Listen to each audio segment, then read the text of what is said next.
Really hard to die with 90 headhunter buffs. You have to really try.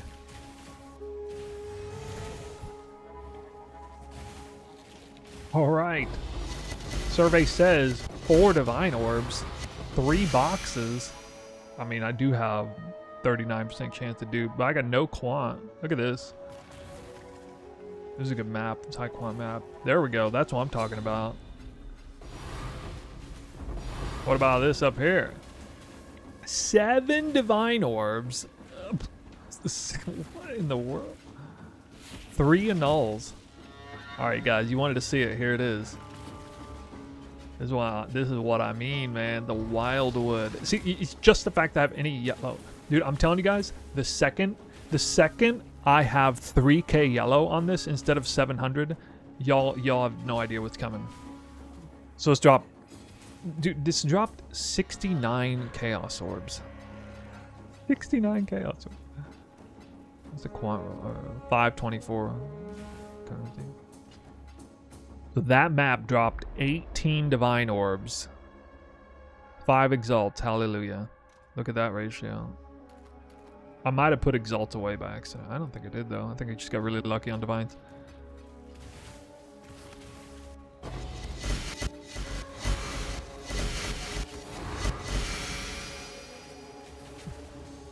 Okay. Inakora's Lock. The hard way. On a scuffed Alva Incursion. It wasn't even like a timer ran out in the middle of that.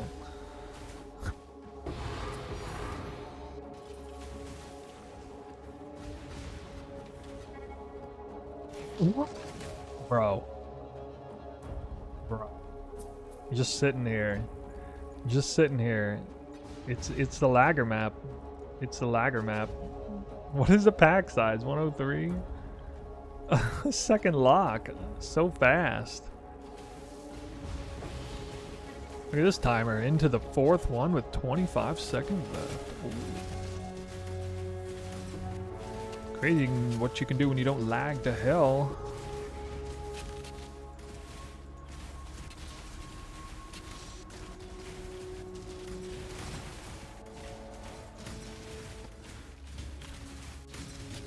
Another way of saying the map sucks.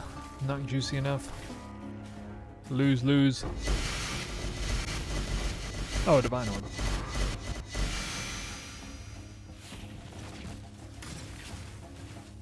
I'll make shitty drops from this one.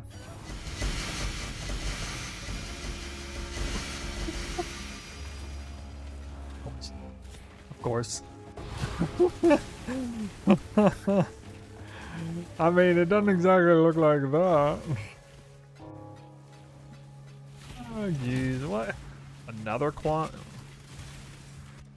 I got 400% quant, dude. I'm going to drop a lot of currency. There's a tier 0. Kingmaker, Axe. To be Kingmaker. First tier 0.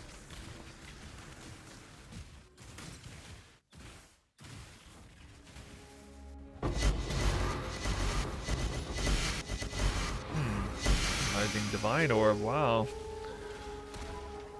Now that I spec out of Scarabs, I'm starting to see Scarabs more.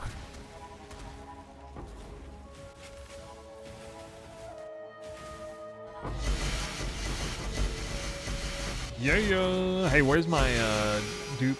Free exalt. Just a real way to rain on my parade. I get excited. I see a divine and a reliquary key, and then 3 exalts. 7 years, bad luck. What? What? Wait, where'd it go? Where'd it go?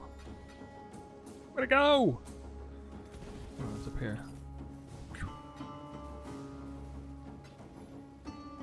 Hey, my Merc hasn't died.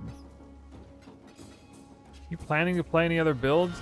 I literally just started experimenting with Ice Shot 5 minutes ago.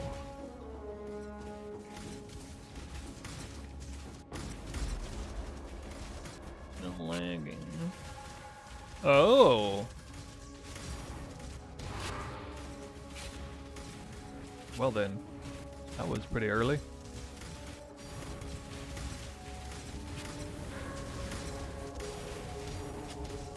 It was pretty early, guys. I got a lot going for me here.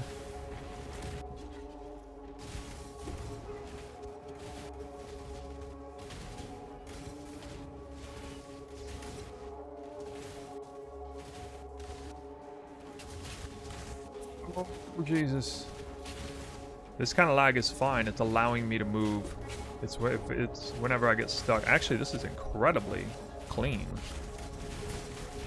That was incredibly clean. Wow. Let's do that again. I made amazing time on that one. 13 seconds left. Well, obviously I can do it. Whoa! Nice. Nice. I need to start getting some more.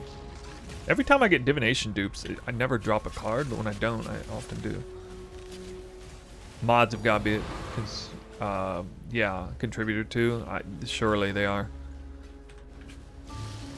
Well, mods where the monsters stay alive more easily, that's definitely bad.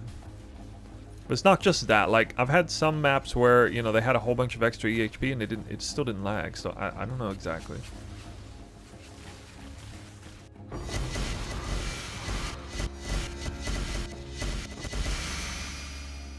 Not so good.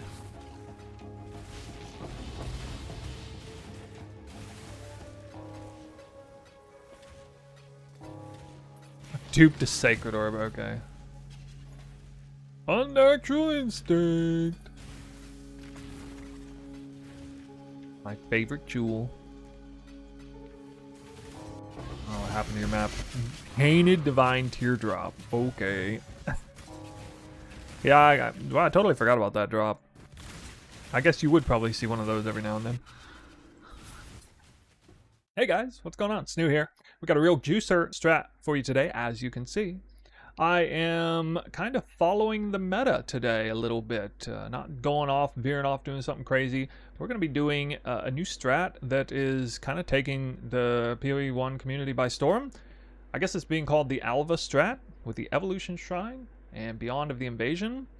Actually, this strat's been around for a while. I've been informed for several leagues now. It just never really caught on until recently. And so I'm going to throw my hat in the ring, and we're going to do 100 maps of this strategy, but with a twist. I'm doing it a little differently. Tested a few different variations yesterday. Coming off the heels of this Wildwood Rogue Exile strat, this one will be much, much easier and seemingly tailor-made for a particular build I'm doing. I know a lot of people are liking Kinetic Blast for this, but I assure you a Tornado Shot Warden of this caliber is more than capable of doing this strat, especially when you're just floating at 80 Headhunter buffs anyway. Way easier to execute. So it'll be kind of fun, more relaxing, except it's going to lag the server because that's what this strat does apparently. And before I forget, I've made one slight adjustment to the build. Awaken Fork lags really bad in situations where there is server lag. Apparently Chain isn't as bad or nothing at all, but I'm going to go with Awakening Chain today for now. And we'll see how that goes. That probably makes sense to you once after all you've seen the highlights and you see how laggy it can get. Yeah.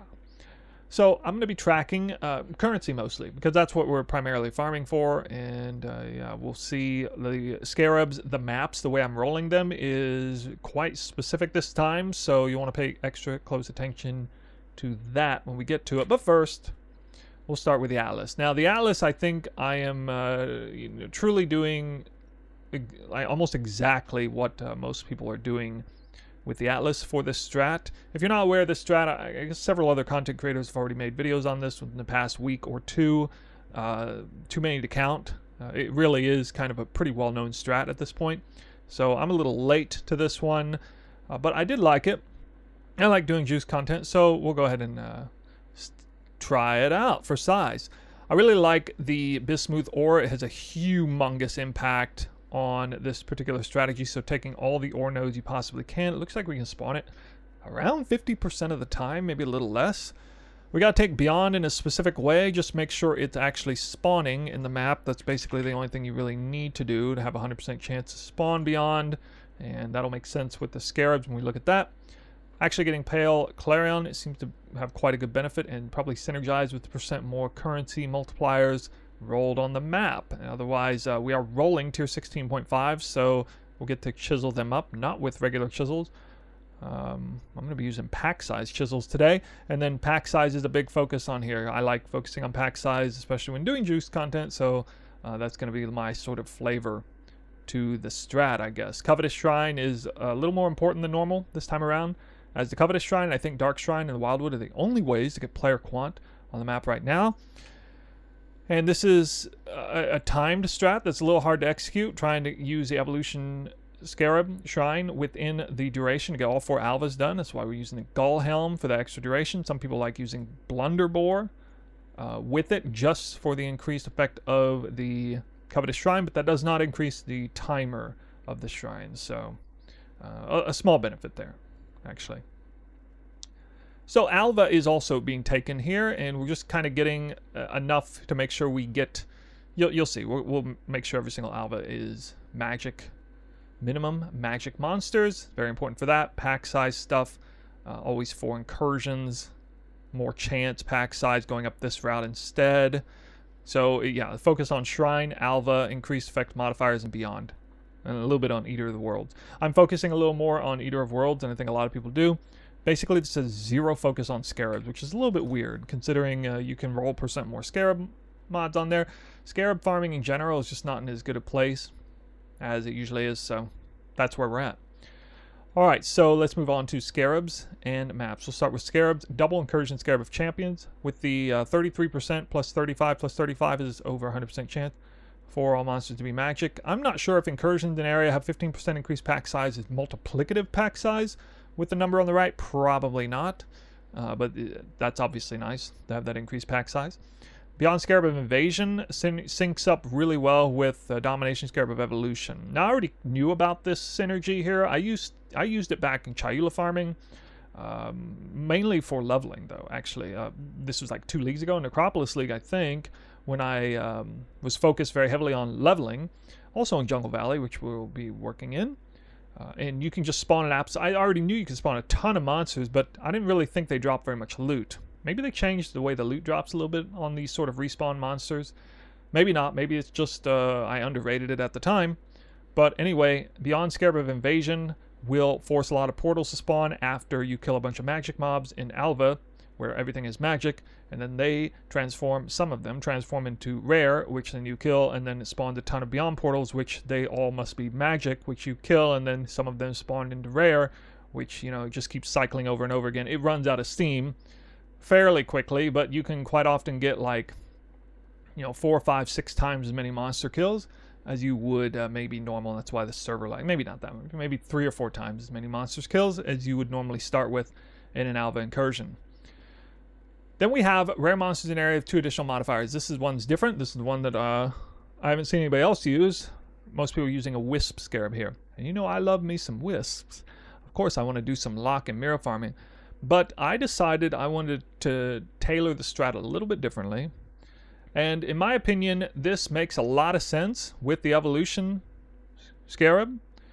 Especially in a world where we're missing the antagonist mod that ends up being 3 extra modifiers. It's really hard to get extra modifiers on rares, and we're spawning a metric ton of rares.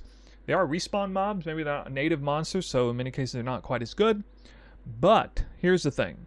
The Wisp Scarab is obviously very strong, and maybe the best overall option, broadly speaking. But the issue with the Wisp Scarab is this is also a % more currency farm. Every single map that I have has a high amount of % more currency. The issue is Wisps don't scale off of % more currency. If anything, it's an anti-synergy. At best case scenario, they're side by side working in tandem, and you get extra currency from % more currency, and then you also get extra currency from Wisp. But they don't actually synergize with each other. In fact, I'm of the opinion that to reap more out of Wisps, you would want to focus more on pack size rolls or on quantity, sheer quantity rolls.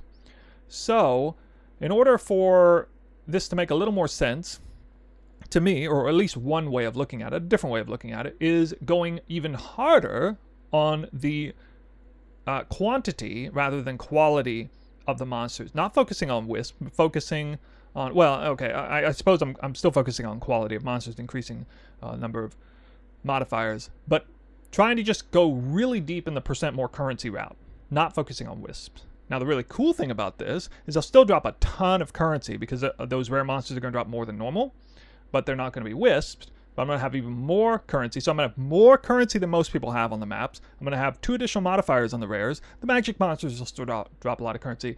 And the big kicker is, when I spawn the Wildwood, that sucker is going to be freaking insane. With Wildwooded 2 additional modifiers, and you can see these are qualityed up with pack size, not avarice. So I'm not having to make up for weaker rolls on currency or whatever. And so what I've done is I've rolled the maps a little harder than normal. I've spent about almost half a divine in rolling, especially counting the exalts, to get well, either 2 big currency rolls or 3 or even more. Check out this map. You sometimes get maps like this when you go absolutely crazy. We're going to start with this one. That'll be a fun map. This is 5 currency rolls and then 1 random roll that doesn't help. Almost as good as you get. I think technically you can get 400% more currency to start. But that's pretty crazy. That's without an avarice chisel there. So I'm going pack size chisels. These are usually the most expensive Maven chisels. But right now, people are doing this farm and electing to kind of roll the maps easy and then use an avarice chisel, which is for percent more currency, 100% more currency with 4 chisels. And because so many people are doing that, those chisels are actually more expensive than pack size chisels. Pack size chisels also have indirect advantage too.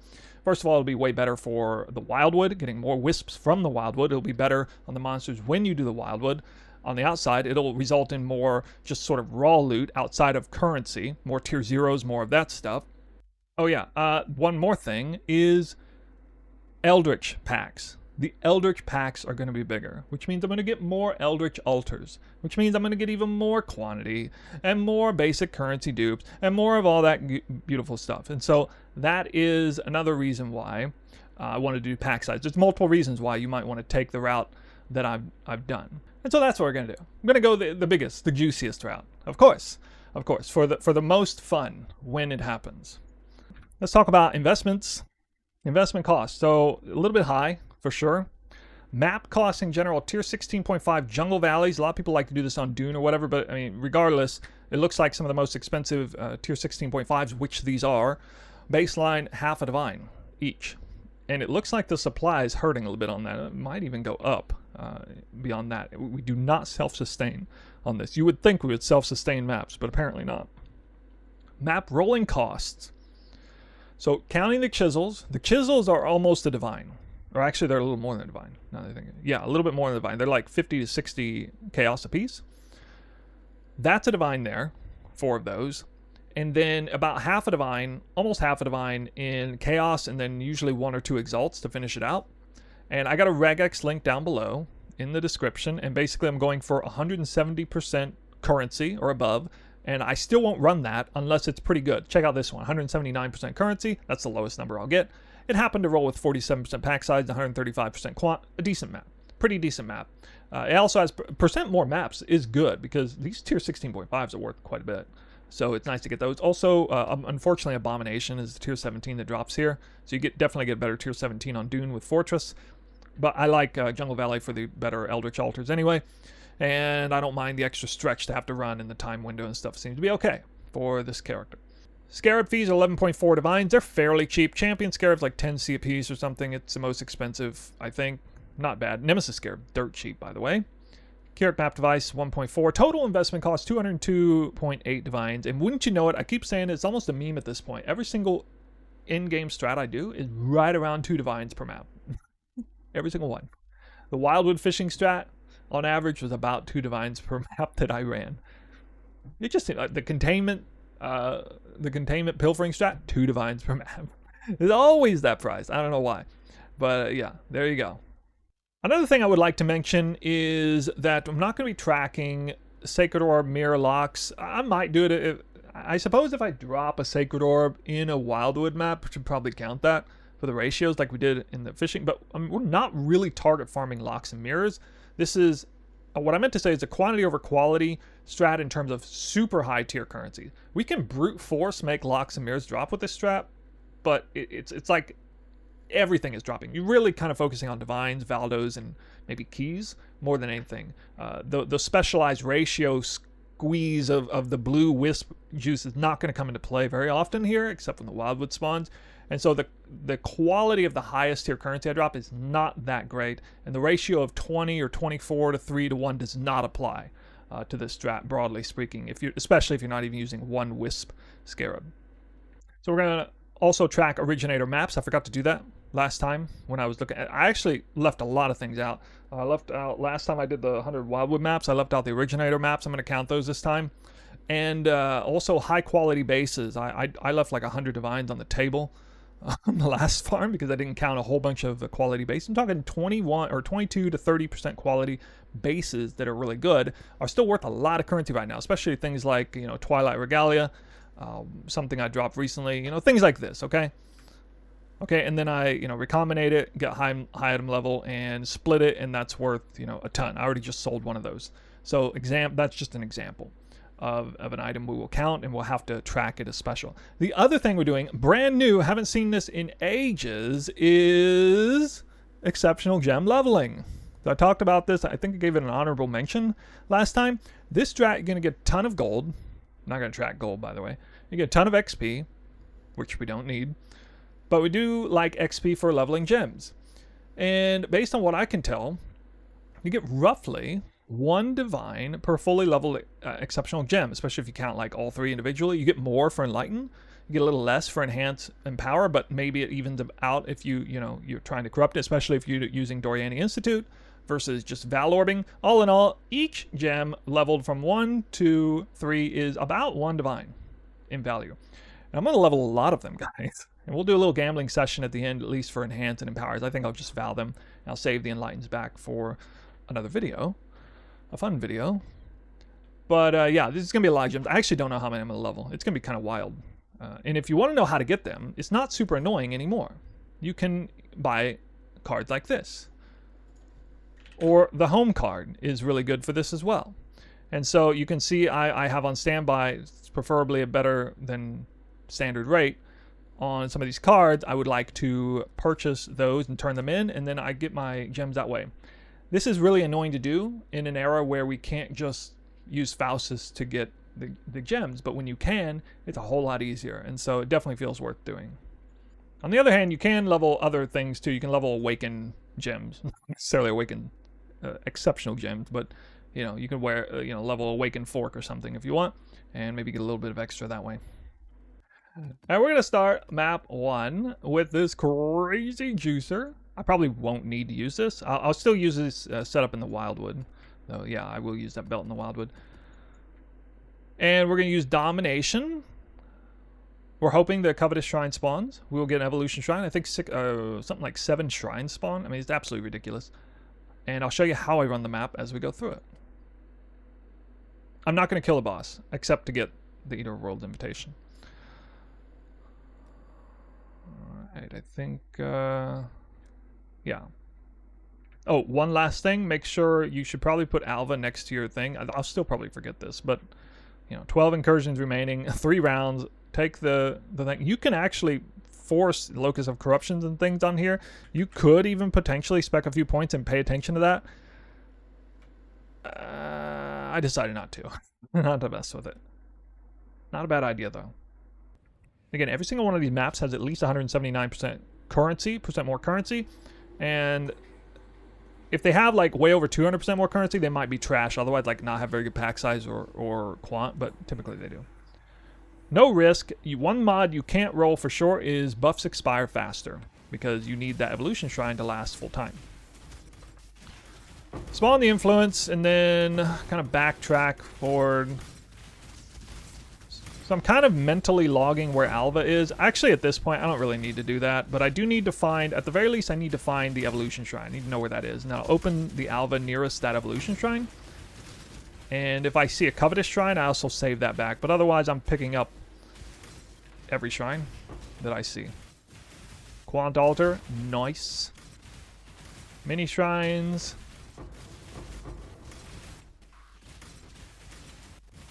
Alright, not really farming Scarabs, but I'll take it. We'll be floating like 80 Headhunter buffs during this entire map, so honestly, there's really no threat at this. This build is phenomenal at this. I know Kinetic Blast is a big player, and maybe it's pretty good for this, maybe even better, but I'll tell you what, Tornado Shot, never undercut Tornado Shot's ability to do a farm like this, for sure. 2 ores, they're bad. No Bismuth. So Bismuth almost like, it probably gives you about 50% more loot. There's the shrine right there. Probably about 50% more loot than you normally get. So that's unfortunate. I do have Basilica Scryed over here to Jungle Valley still, so Divination Dupes is still nice. I dropped a 7 years bad luck recently doing this farm, so all about that.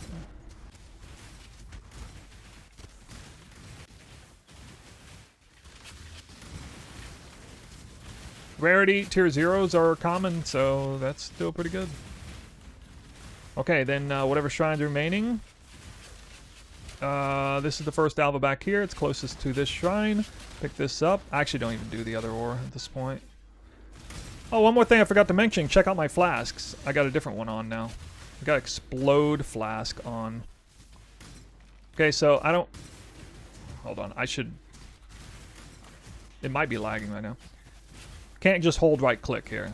Got to kind of ease into it. One more thing. Click the Echoing Shrine. That lags. Just remove the Echoing Shrine if you run in here. Oh yeah, one more thing. The petals. I haven't noticed a situation where petals are good. Honestly, I'm not aware of a single situation where petals are actually worth messing with. You want to mostly try and full clear, but anyway, here's some of the loot.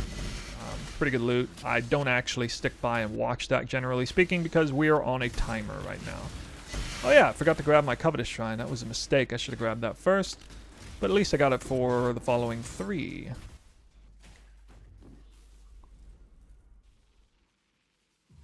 Wow.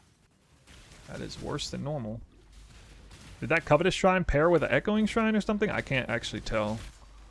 Maybe it did. That is more lag than usual. So the more I lag, the less I attack, and the more I move.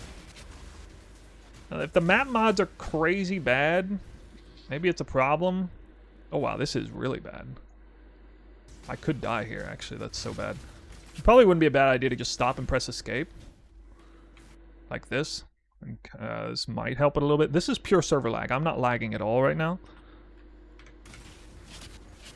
This is total server lag, and it's definitely the worst thing about this strat. And the biggest thing that reminds you of Affliction League, for sure.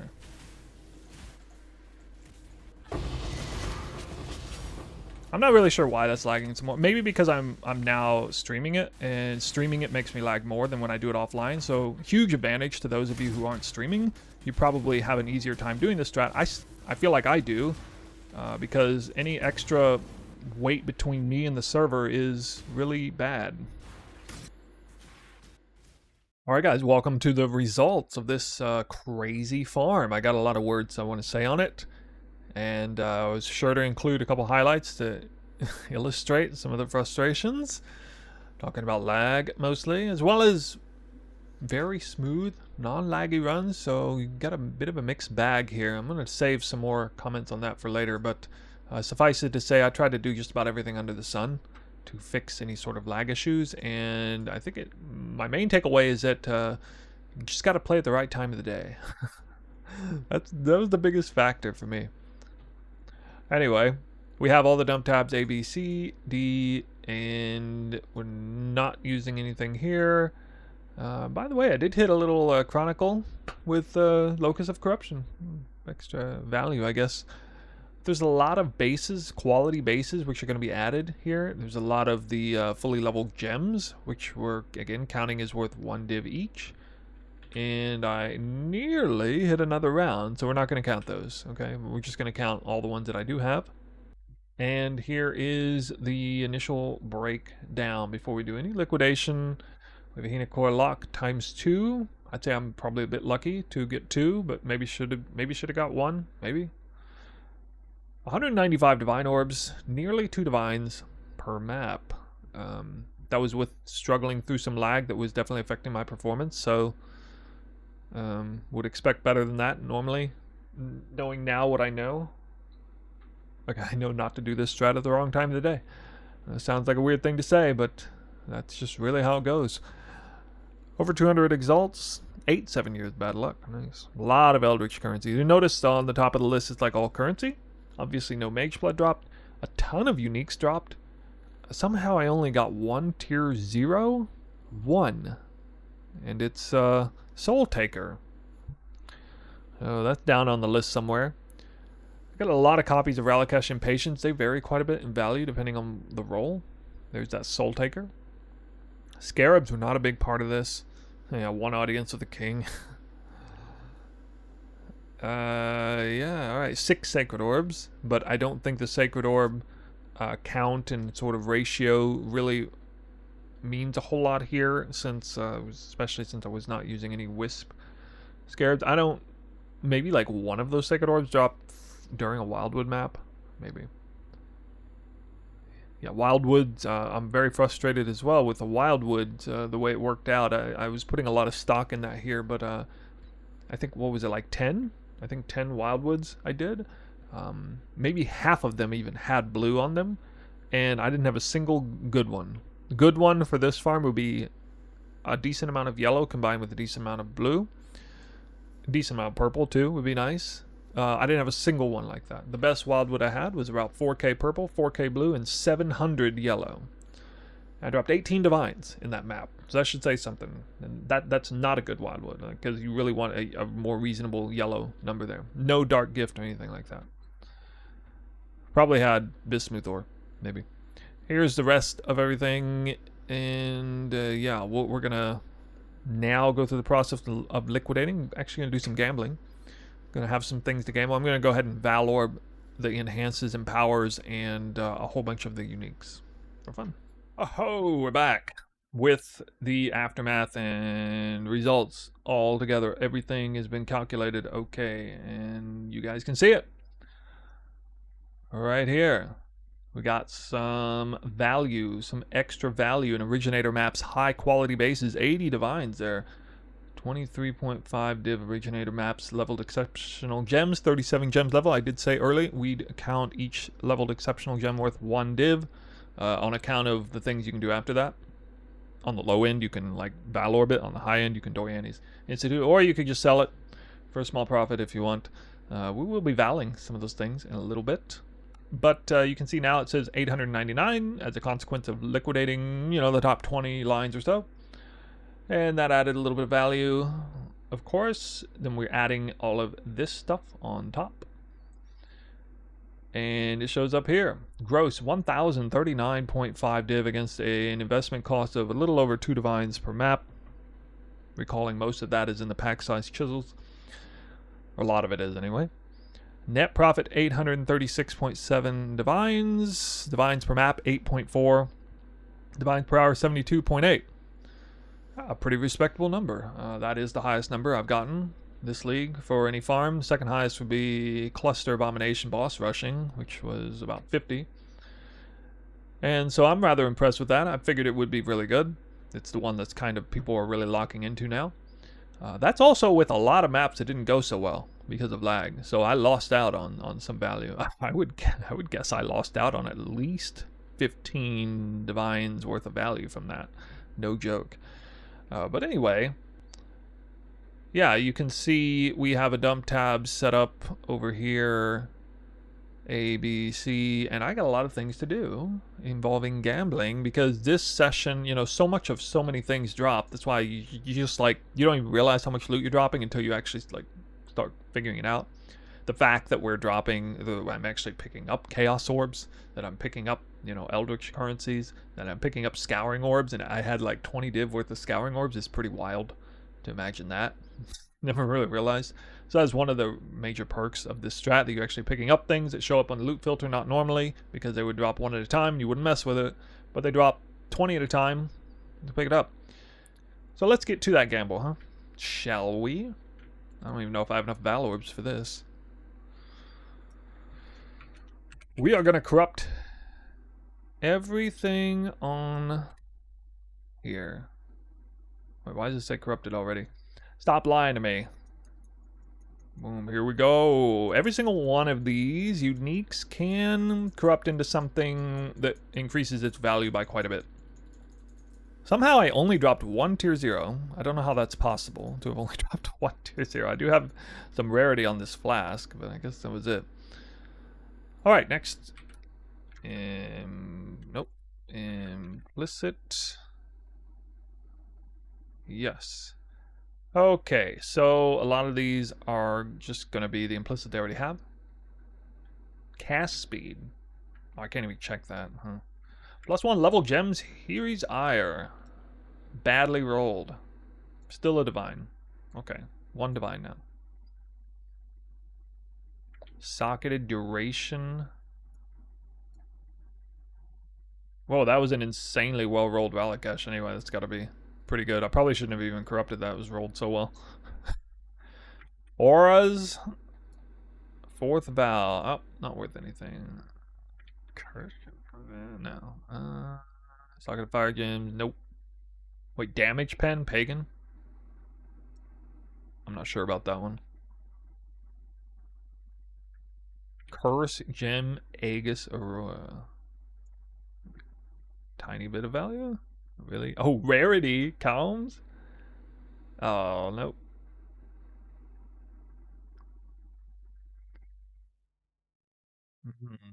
Skill effect duration on this, I think. I thought it was good. Maybe not. Max life Grapevine. Small value. +2 aura here is higher. Definitely a little bit. Well, maybe not these days. Too common of a drop, I guess.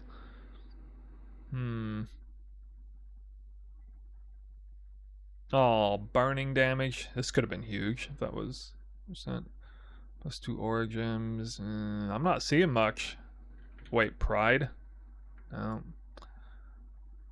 People want... That looks pretty atrocious. Pretty awful. I think I got really, really bad results here. Well, I still haven't checked this one. I guess I have to check it manually or update my app. But, okay. That's how it goes sometimes. Don't worry, we got more.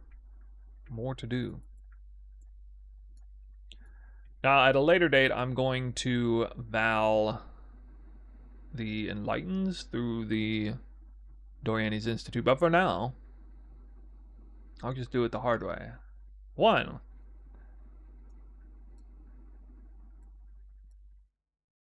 2.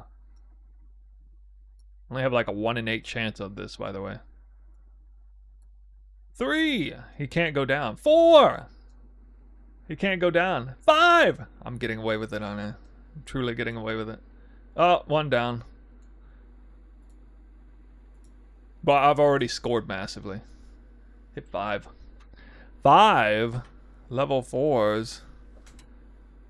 Wow. Crushed that. Crushed the RNG there. Well, that's it. Oh, the nurse dropped in there. I didn't see that. Sometimes a good card. Okay. That will conclude the gambling session. Excellent results on the gems. Abysmal results on the cards and uniques. Story of my life. That's how it usually is. Usually I am. Usually I have the gold hand when it comes to corrupting gems, but that's about it. Okay. There you can finally see the overlay of everything that dropped there on the left-hand side. And with that, we'll get into the final thoughts of this farm. So I do have some things to say on the lag. I already mentioned this a little bit. There were basically no major problems with lag until the second day of doing the farm. Now, I didn't really understand why that was. Somebody mentioned maybe, oh, weekend versus weekday. I actually started this on the weekend. Not a weekday, and didn't really have any problems. Sometimes it was a little challenging to get through all 4 Alvas in the duration of 1 shrine, and that's with the Gull and the Rune Graft, which are, you know, somewhat required, as well as all the associated passives. But Come day 2, for some reason, shortly into the session, I did this across 3 days, for the record. Come day 2, I was just lagging a lot more. It was way harder, and I didn't know what was going on, and I started trying all these different things, including some really wild things like, changing the MTX, or removing MTX, which I don't use much. Switching builds, I went to an ice shot version of the build, which does like, I don't know, a third of the damage, but reduces the amount of inputs into the server, presumably. I tried playing the game on 800 by 600 window. Those of you who are here streaming, we were laughing at that time. A tiny little box in the corner of the screen on Twitch. Didn't seem to help very much. So it seemed very much server-side issues, not player-side CPU stress issues. And that's evidenced by how the lag works. Basically, it bogs you down, and you start going into sort of slideshow mode. And then suddenly it releases after everything starts catching up, and the timers just start going, just draining down right in front of you, and you're just like, what is going on? And you can't control your character because it's like moving in fast forward. That is server lag. And that is what I experienced through most of this time. It seemed it got really bad on certain incursions. Some didn't matter as much. If I had a Gloom Shrine, it was less laggy.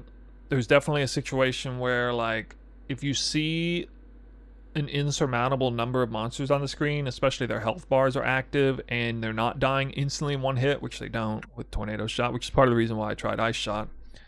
It just lags like crazy in those moments, if it's prone to lag. Again, sometimes it wasn't lagging much at all. So what I ultimately boiled it down to is time of day, because, for example, in day 3, I started in the early afternoon, where the servers are primed and perfectly functional, and it was fine. And I did a long session all the way into about 10 p.m., and I swear to you, by the end of the day, it was the worst ever. It was just, I could feel it. I could feel it getting worse in real time, especially between like 8 and 10 p.m. So I can't do this farm between 8 and 10 p.m. I can't really do it between, I probably shouldn't do it between like 6 p.m. and 2 a.m. It would be bad to do it that. Any time outside that window, it seems I can do this farm. That's annoying, but I guess I'm just telling you because maybe that's something you can take away from that. Take away from the fact that I tried a lot many things, and there are several of you saying you can't run this farm, or you're having issues with it. Some of you using 2 evolution shrines, which is a good idea. I did that for a few maps. Noticed way less loot during the Alvas without the Nemesis Scarab. So, you know, it kind of sucks no matter how you cut it. Yeah, my suggestion to anybody who's lagging like crazy, try it at a time of the day when there's the least amount of stress on the server. You know, like 9 a.m. if that's possible for you, or whatever you're doing in your life. But, yeah, okay. So that's it on the lag. I liked the farm. I don't typically like Alva-based farms very much, but I gotta say it's kind of nice.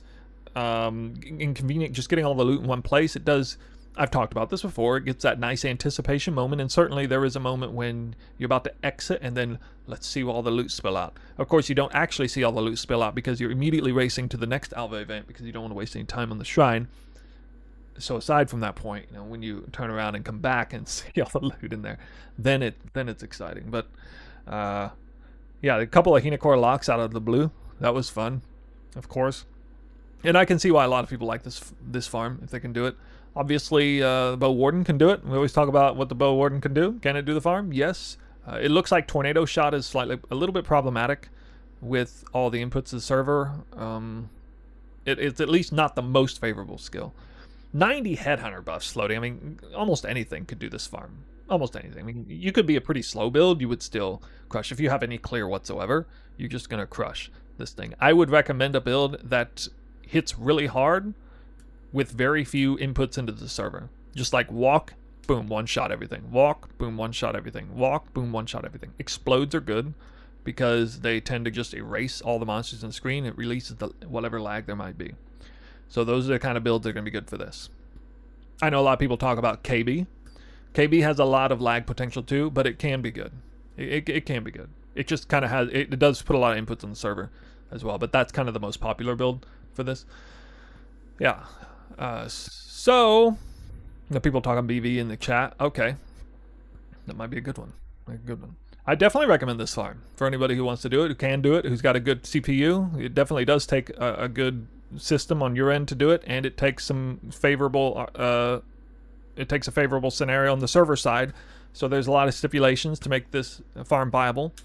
And it may be getting worse over time because more and more people pick up on this, the harder it is on the servers, obviously. You might try swapping servers. I did that too. That was another thing I tried to do. It didn't really work out for me, but you know, you could try that.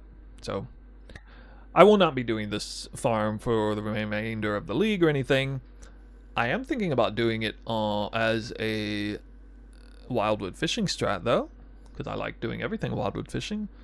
So what that would look like is cheaper maps, maybe like canyon maps with regular chisels and just burning through. That would reduce the investment cost down to less than a divine per map. Probably force deli mirror on instead of deli orbs. Make it map as viable, as cheap as possible. And run it in the early hours of the morning, I guess. Because wildwood maps lag even more. Of course. Yeah, some 6K yellow wildwood maps didn't go so well. Just too much HP on the map. Too much. Yeah, I understand. People like this farm if you can do it. If the stars align and everything is set up so that you can do it, absolutely. Great farm. We'll be looking at some more things in the future. I'll be revisiting Originator, Pilfering, Containment strat, I think. Magic Packs strat, might do Blood-Filled Vessels. Exile stuff. There's a lot of farms this league. There's also the Blight thing, but I don't think I'm going to do 100 maps of that. Might just kind of tinker around with it. A lot of farms. I'm feeling overwhelmed, guys. Too many farms. Too many good farms this league. Pretty crazy. Well, you'll just have to wait and see what's next. There will be a next video. I don't know what's on it yet, but there will be one, and that's where I'll see you next. Next time. Next. Say next one more time. One more time.